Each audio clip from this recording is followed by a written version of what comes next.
ಇದೇ ವಿಚಾರಕ್ಕೆ ಸಂಬಂಧಪಟ್ಟಂತೆ ಸಿಟಿ ರವಿ ಕೂಡ ಪ್ರತಿಕ್ರಿಯೆಯನ್ನು ಕೊಟ್ಟಿದ್ದಾರೆ. ಆರ್ಎಸ್ಎಸ್ ಅನ್ನು ಸಮರ್ಥಿಸಿಕೊಂಡಿದ್ದಾರೆ ಸಿಟಿ ರವಿ.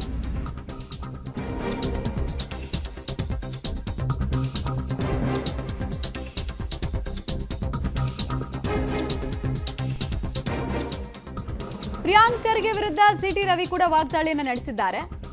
ಶಾಖೆಗೆ ಹೋಗಿ ಸಂಘದ ಬಗ್ಗೆ ತಿಳಿದುಕೊಳ್ಳಿ, ಅವರು ಪ್ರಿಯಾಂಕ್ ಖರ್ಗೆ ಅವರು ಚೆನ್ನಾಗಿ ತಿಳ್ಕೊಳ್ಳಿ ಬರಲಿ ಅಂತ ಕೇಳ್ತಿದ್ದಾರೆ. ಸಂಘಟನೆ ಬಗ್ಗೆ ಸರ್ಕಾರದಲ್ಲೇ ದಾಖಲೆಗಳು ಇದೆ, ಸಂವಿಧಾನವಾಗಿ ನೋಂದಣಿ ರಹಿತ ಅವಕಾಶ ಇದೆ. ಸಂಘ ಆರ್ಥಿಕ ಸಹಾಯವನ್ನ ಪಡೆದಿದ್ರೆ ಮಾತ್ರ ನೋಂದಣಿ ಆಗಬೇಕು, ಇಲ್ಲ ಅಂದ್ರೆ ಅವಶ್ಯಕತೆ ಇಲ್ಲ. ಸಂವಿಧಾನದ ಅಡಿಯಲ್ಲಿ ಎಲ್ಲಿದೆ, ನೆಸೆಸರಿ ಎಲ್ಲಿದೆ ತೋರಿಸಿ ಅಂತ ಕೇಳಿದ್ದಾರೆ. ನಮ್ಮ ಜೊತೆ ಬಿಜೆಪಿ ನಾಯಕರಾದಂತಹ ಸಿಟಿ ರವಿ ಇರೋದ್ರೆ ಬನ್ನಿ ಮಾತನಾಡ್ಸೋಣ. ಸರ್, ನಿನ್ನೆ ಪ್ರಿಯಾಂಕ ಖರ್ಗೆ ಅವರು ಆರ್ಎಸ್ಎಸ್ನ ಕಾನೂನಿನ ಮಾನ್ಯತೆ ಬಗ್ಗೆ ಮೋಹನ್ ಭಾಗವತರಿಗೆ ಪತ್ರವನ್ನು ಬರೆದಿದ್ದಾರೆ. ಇದಕ್ಕೆ ನಿಮ್ಮ ರಿಯಾಕ್ಷನ್?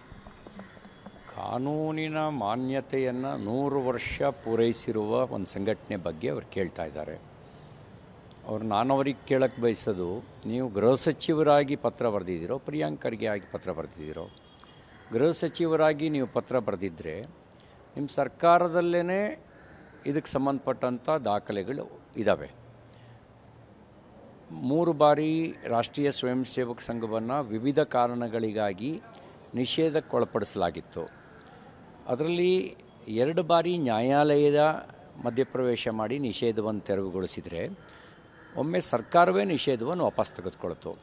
ನೀವು ಯಾವ್ಯಾವ ಪ್ರಶ್ನೆಗಳನ್ನು ಮುಂದಿಟ್ಟಿದ್ದೀರೋ ಈ ಎಲ್ಲ ಪ್ರಶ್ನೆಗಳ ಚರ್ಚೆ ನ್ಯಾಯಾಲಯದಲ್ಲೂ ಆಗಿದೆ, ಸರ್ಕಾರದ ಹಂತದಲ್ಲೂ ಕೂಡ ಆಗಿದೆ.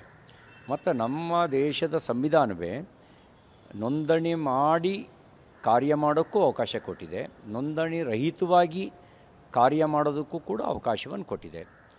ಯಾವ ಒಂದು ಸಂಘಟನೆ ಸರ್ಕಾರದಲ್ಲಿ ಆರ್ಥಿಕ ನೆರವನ್ನು ಕೇಳಬೇಕು, ಆ ಸಂಘಟನೆ ನೋಂದಣಿಯನ್ನು ಕಡ್ಡಾಯವಾಗಿ ಮಾಡಿಕೊಳ್ಬೇಕು.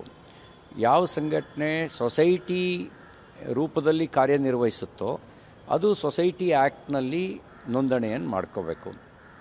ಟ್ರಸ್ಟ್ ಆ್ಯಕ್ಟ್ನಲ್ಲಿ ಕಾರ್ಯನಿರ್ವಹಿಸುವಂಥ ಸಂಘಟನೆಗಳು ಭೂಮಿ ಇತ್ಯಾದಿಯನ್ನು